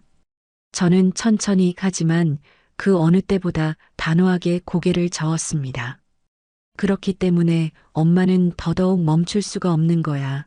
네 아빠의 억울한 죽음을, 순옥이, 언니와 이름도 모르는 희생자들의 원통함을 이 엄마가 풀어줘야 하지 않겠니? 그게 이제 이 엄마가 살아야 할 마지막 이유야. 제 말에 효진이는 더 이상 아무 말도 하지 못하고 그저 제 손을 잡은 채 서럽게 울기만 했습니다. 잠시 후 회진을 온 담당 의사는 제 상태를 꼼꼼히 살피더니 놀랍다는 표정을 지었습니다. 어르신, 정말 대단하십니다. 어젯밤이 최대 고비였는데 이렇게 거뜬히 이겨내셨군요. 의사가 차트를 넘겨보며 말했습니다. 하지만 아직 안심할 단계는 절대 아닙니다. 온몸의 기능이 바닥까지 떨어진 상태라 절대적인 안정이 필요합니다. 법정 출석은 최소 3주, 아니 그 이상은 경과를 지켜봐야만 합니다. 알겠습니다, 선생님. 그 소식을 전해 들은 한지영 검사가 즉시 법원에 재판 일정 조정을 요청했고 며칠 뒤 판사는 제 의료 기록을 검토한 끝에 증인의 건강권을 고려하여 공판을 5주간 연기한다는 결정을 내려주었습니다. 우리에게는 5주라는 소중한 시간이 생긴 겁니다. 일주일 뒤 저는 드디어 중환자실을 벗어나 창밖이 보이는 일반 병실로 옮겨졌습니다. 본격적인 치료와 함께 제 자신과의 혹독한 싸움, 재활 훈련이 시작되었어요. 어르신, 오늘부터 저랑 같이 운동 시작하시는 겁니다. 겁먹지 마시고 할 수 있죠? 젊고 씩씩한 남자 물리치료사가 저를 응원하며 말했습니다. 하지만 침대에서 일어나 처음으로 바닥에 발을 내디뎠을 때 제 다리는 의지대로 움직여주지 않았습니다. 고작 서너 걸음을 옮겼을 뿐인데 숨이 턱까지 차오르고 온몸이 땀으로 젖었죠. 괜찮습니다. 오늘은 여기까지, 내일은 오늘보다 딱 한 걸음만 더 가보는 겁니다. 물리치료사의 격려 속에서 저는 매일 아기처럼 걸음마를 다시 배웠습니다. 세림병원의 간호사 송미소는 거의 매일같이 병실을 찾아왔습니다. 고된 3교대 근무가 끝나기 무섭게 달려와 마치 친딸처럼 저를 살뜰히 돌봐주었죠. 어르신, 오늘은 어제보다 얼굴색이 훨씬 좋으세요. 역시 우리 어르신은 강하시다니까. 오늘은 제가 발 마사지 시원하게 해드릴게요. 발이 편해야 잠도 잘 온대요. 미소의 따뜻한 손길에 저는 얼어붙었던 마음이 녹아내리는 것을 느꼈습니다. 강성주는 제게 트라우마 치료를 전문으로 하는 정신건강의학과 의사를 소개해 주었습니다. 어르신, 이분은 제 대학 선배님이신 이수민 선생님입니다. 우리나라에서 외상후, 스트레스 장애 치료의 최고 권위자이시죠. 분명 어르신께 큰 도움이 될 겁니다. 이수민 의사와의 상담 치료는 제 내면의 가장 깊은 상처를 마주하는 일이었습니다. 처음에는 세림병원에서의 기억을 입 밖으로 꺼내는 것조차 고통스러웠습니다. 그때 어떤 기분이 드셨나요? 무서웠어요. 검사실에 누워 있는데 온몸이 꽁꽁 얼어붙는 것 같았어요. 이 사람들이 나를 죽이겠구나 그런 생각밖에 안 들었어요. 그런 극한의 두려움을 느끼신 건 너무나 당연한 일입니다. 어르신은 정말로 생명의 위협을 받으셨으니까요. 하지만 기억하세요. 어르신은 결국 그 끔찍한 상황에서 살아남으셨습니다. 스스로의 힘으로 문을 박차고 나와 그 지옥에서 탈출하신 겁니다. 어르신은 피해자이기도 하지만 동시에 위대한 생존자세요. 이수민 의사는 제 이야기를 묵묵히 들어주고 제 아픔을 공감해 주었습니다. 그녀의 따뜻한 위로 속에서 저는 억눌렀던 감정들을 토해내며 조금씩 단단해졌고 지긋지긋하게 저를 괴롭히던 악몽도 점차 옅어져 갔습니다. 박천수 씨도 하루도 거르지 않고 병원을 찾아왔습니다. 그는 남편이 남긴 자료들을 법정 증거로 제출할 수 있도록 보기 쉽게 정리해왔고 실제 재판처럼 저와 문답을 주고받으며 증언을 준비했습니다. 자, 영자 씨, 변호사가 이렇게 물을 겁니다. 40년 전의 일을 어떻게 그렇게 상세하게 기억하십니까? 혹시 누군가의 강요나 회유로 거짓 증언을 하는 것은 아닙니까? 라고요. 어떻게 대답하시겠습니까? 그날의 공포는 40년이 아니라 400년이 지나도 잊을 수 없는 기억입니다. 제 목숨과 제 딸의 목숨을 담보로 한 침묵의 세월이었습니다. 그 기억을 어찌 잊겠습니까? 좋습니다. 그렇게만 하시면 됩니다. 절대 당황하지 마시고 있는 사실 그대로만 말씀하십시오. 어느덧 약속의 3주가 흘렀습니다. 의사가 제게 말했어요. 몸이 정말 놀라울 정도로 회복되었습니다. 이제 미뤄두었던 위 내시경 검사를 받으셔도 될 것 같습니다. 내시경 검사. 그 단어를 듣는 순간 심장이 덜컥 내려앉았지만 이번에는 달랐습니다. 저는 이 두려움마저 완전히 이겨내야만 했습니다. 네, 받겠습니다. 검사 당일 효진이와 미소, 강성준까지 모두가 저를 위해 모였습니다. 검사실로 향하는 침대에 누운 제 양손을 효진이와 미소가 따뜻하게 잡아주었습니다. 마취를 담당한 강성준이 제게 다가와 말했습니다. 어르신, 이번에는 정말 안전합니다. 제가 의사 면허를 걸고 제 목숨을 걸고 책임지겠습니다. 세림병원에서 못 지켜드린 빚, 오늘 제가 반드시 갚겠습니다. 저를 믿으시죠? 네, 믿습니다. 고마워요, 선생님. 저는 평온한 마음으로 천천히 눈을 감았습니다. 검사가 끝나고 정신을 차렸을 때 효진이가 저를 끌어안고 기쁨의 눈물을 흘리고 있었습니다. 저도 모르게 눈물이 났습니다. 그것은 안도의 눈물이자 제 안의 가장 큰 두려움을 스스로의 힘으로 이겨냈다는 자부심의 눈물이었습니다. 검사 결과는 희망적이었습니다. 위궤양은 약물 치료로 충분히 관리할 수 있는 수준이었죠. 퇴원을 앞두고 한지영 검사가 마지막 점검을 위해 병실로 찾아왔습니다. 어르신, 이제 정말 마지막 관문만 남았습니다. 재판이 2주 앞으로 다가왔습니다. 마음의 준비 되셨습니까? 네, 검사님 준비됐습니다. 상대편 변호사는 어르신을 정신 나간 노인으로 몰아가기 위해 온갖 비열한 인신공격을 할 겁니다. 어르신의 기억력, 심지어 돌아가신 남편분과의 관계까지 걸고 넘어지며 상처를 주려 하겠죠. 하지만 절대 흔들리지 마십시오. 어르신의 증언 한마디 한마디가 이번 재판의 승패를 결정지을 겁니다. 저희 모두가 어르신을 믿고 있습니다. 한지영 검사가 제 손을 잡으며 고개를 숙였습니다. 저는 창밖을 바라보았습니다. 어느새 창밖은 완연한 봄이었습니다. 따뜻한 햇살 아래 앙상했던 나뭇가지마다 파릇파릇한 새싹이 돋아나고 있었습니다. 이제 모든 준비는 끝났습니다.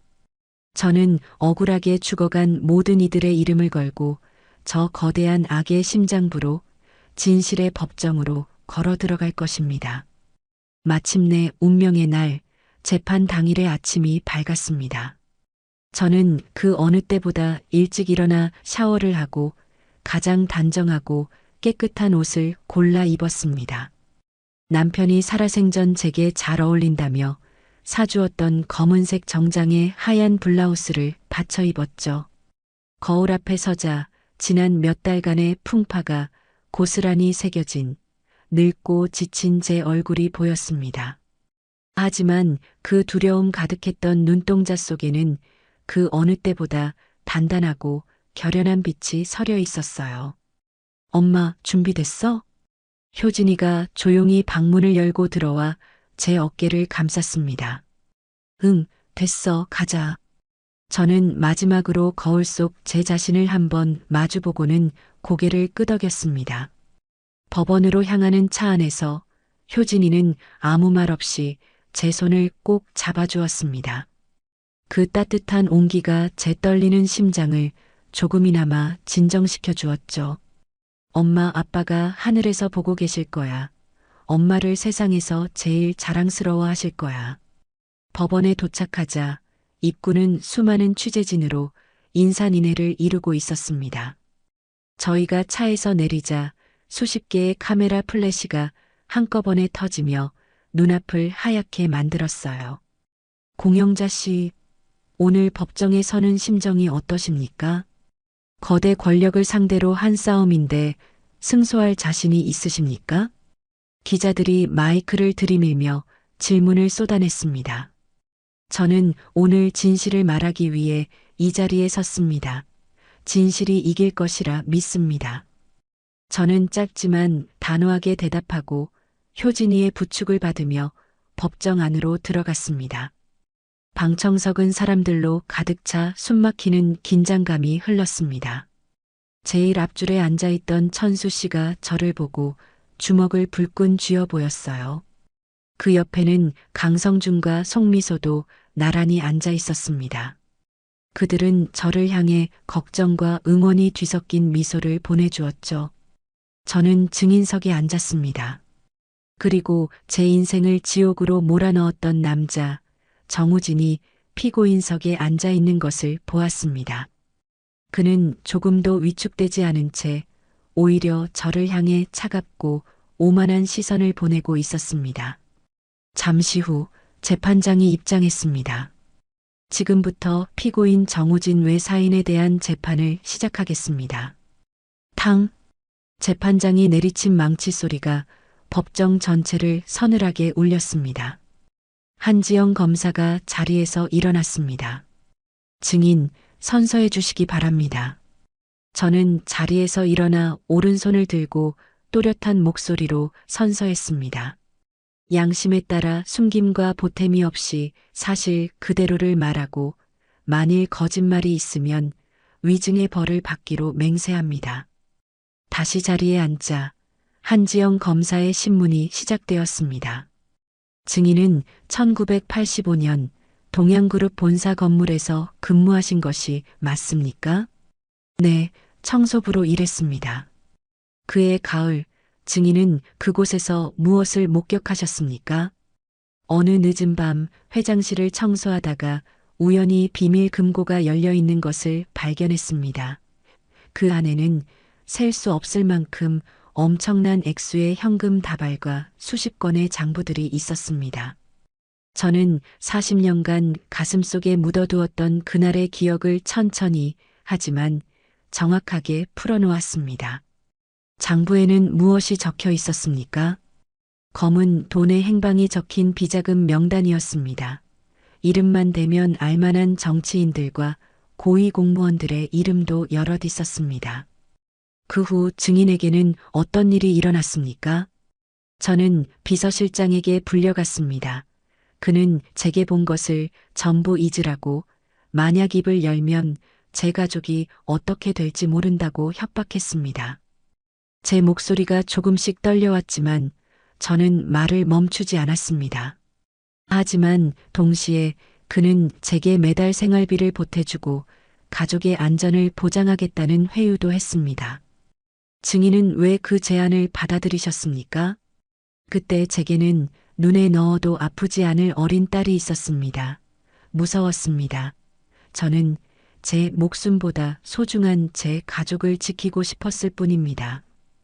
결국 참았던 눈물이 뺨을 타고 흘러내렸습니다. 재판장이 잠시 휴정을 선언했어요. 잠시 후 다시 증언이 시작되었습니다. 최근 세림병원에서는 무슨 일이 있었는지 증언해 주십시오. 수면 내시경 검사를 받으러 갔는데 마취과 의사가 제게 지금 당장 도망치세요. 위험합니다라고 적힌 메모를 보여주었습니다. 저는 본능적으로 그곳을 도망쳐 나왔습니다. 검은 양복을 입은 남자들이 저를 쫓아왔고 옥상까지 올라갔다가 병원 세탁 트럭에 숨어 겨우 빠져나왔습니다. 제가 그날의 일을 하나하나 증언하자 방청석이 술렁이기 시작했습니다. 그때 정우진 측 변호인이 자리에서 일어났습니다. 증인, 지금 40년도 더 지난 과거의 일을 어제 일처럼 상세하게 말씀하시는군요. 혹시 소설을 쓰시는 건 아닙니까? 변호사가 저를 비웃으며 비아냥거리듯 물었습니다. 내 남편의 목숨과 내 딸의 인생을 담보로 40년을 침묵했습니다. 그 피눈물 나는 세월의 무게가 변호사님 눈에는 고작 소설로 보이십니까? 저는 흔들리지 않고 단호하게 대답했습니다. 이른이 넘으신 고령이신데 최근에는 극심한 스트레스로 병원에 입원까지 하셨죠? 혹시 기억이 혼란스럽거나 왜곡되었을 가능성은 없습니까? 제 몸은 늙었을지언정 제 정신과 기억은 그 누구보다 똑똑하고 생생합니다. 그 기억을 증명할 증거라도 있습니까?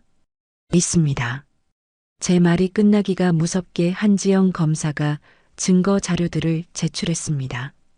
제가 40년 전 몰래 촬영했던 금고 사진과 남편이 목숨을 걸고 작성한 조사 자료가 대형 화면에 떠오르자 법정안은 거대한 충격에 휩싸였습니다.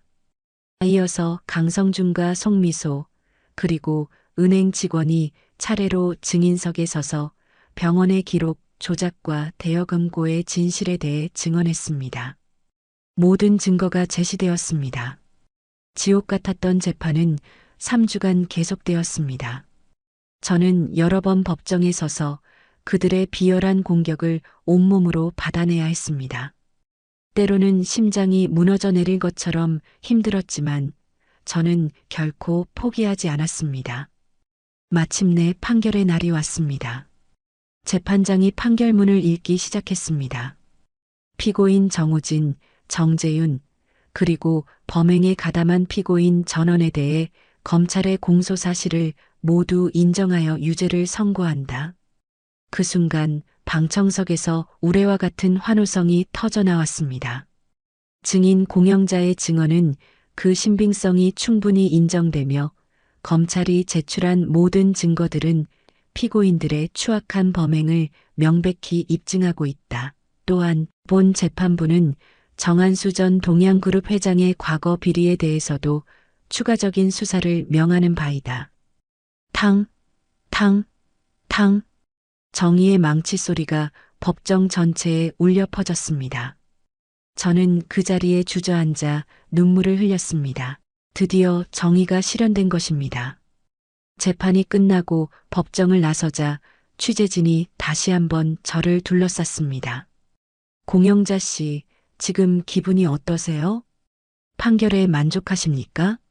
저는 단지 진실을 밝히고 억울하게 죽어간 제 남편과 다른 모든 피해자들의 원한을 풀어주고 싶었을 뿐입니다. 오늘 대한민국에서 정의가 승리했다는 사실에 안도하고 있습니다. 다음 날 저는 효진이와 함께 남편의 묘소를 찾아갔습니다. 저는 묘비 앞에 국화꽃을 놓고 무릎을 꿇었습니다. 여보, 드디어 우리가 해냈어요. 저는 차가운 묘비에 손을 얹었습니다. 사실 나 정말 무서웠어요. 정말 자신이 없었는데 당신이 남긴 이 증거가 당신이 내게 준 마지막 사랑이 나를 지켜줬어요. 정우진과 정재윤, 그놈들 모두 유죄 판결을 받았으니 이제 당신도 편히 쉴 수 있겠죠? 사랑해요, 여보. 재판이 끝나고 몇 달이 지났습니다. 어느 따스한 봄날 오후였습니다. 저는 딸 효진이와 마치가 의사 성준, 간호사 미소와 함께 카페에 앉아 있었습니다. 우리는 이제 가족이나 다름없는 사이가 되었죠. 어르신, 정말 고생 많으셨어요. 아니에요. 여러분들이 없었으면 전 아무것도 못했을 거예요. 우리 서로 도왔잖아요. 그게 중요한 거죠. 우리는 함께 웃으며 힘들었지만 보람 있었던 시간들을 회상했습니다. 집으로 돌아와 창밖을 바라보았습니다. 아름다운 봄 풍경 속에서 나무들이 푸르게 자라고 꽃들이 만발해 있었습니다. 이른의 나이에 제 인생에서 가장 크고 무서운 폭풍을 겪었지만 저는 결국 이겨냈습니다. 이제 저는 더 이상 두렵지 않습니다. 남은 인생을 남편이 남긴 정이라는 유산을 이어받아 더 나은 세상을 만드는데 조금이나마 기여하며 살아가고 싶습니다. 창밖에서 불어온 기분 좋은 봄바람이 커튼을 부드럽게 흔들었습니다. 저는 평온한 미소를 지었습니다. 그것은 제 인생의 새로운 시작을 알리는 신호였습니다. 제 길고 긴 이야기를 끝까지 들어주셔서 감사합니다. 70년을 살아오면서 이렇게 기막힌 일을 겪게 될 줄은 정말 몰랐어요. 평범한 주부였던 제가 병원에서 목숨을 걸고 도망치고 법정에 서서 증언하게 될 줄 누가 알았겠어요? 하지만 저는 이 일을 겪으며 많은 것을 깨달았습니다. 나이는 정말 숫자에 불과하다는 것, 정의를 위해서라면 누구나 용기를 낼 수 있다는 것, 그리고 혼자가 아니라 함께할 때 더 큰 힘이 생긴다는 것을요. 남편이 남긴 유언을 지킬 수 있어서 정말 다행이에요. 순옥이 언니와 다른 피해자분들의 억울함도 조금이나마 풀어드릴 수 있었고요. 무엇보다 딸 효진이, 천수 씨, 성준 선생님, 미소 간호사, 한지영 검사님 같은 좋은 분들을 만나 함께할 수 있었던 게 큰 힘이 됐습니다. 여러분도 혹시 부당한 일을 겪고 계시다면 나이가 많다고 힘이 없다고 포기하지 마세요. 진실은 반드시 밝혀지고 정의는 결국 승리합니다. 저처럼 평범한 사람도 해낼 수 있었으니까요. 저는 앞으로 남은 인생을 더 당당하게, 더 의미 있게 살아갈 겁니다. 의료사고 피해자 가족들을 돕는 일도 계속하고 환자 안전을 위한 캠페인도 이어갈 거예요. 제 이야기가 누군가에게 작은 용기라도 드릴 수 있었다면 정말 기쁠 것 같습니다. 이야기를 끝까지 들어주신 분이 계시다면 잘 들었다고 댓글 하나만 남겨주세요. 감사합니다.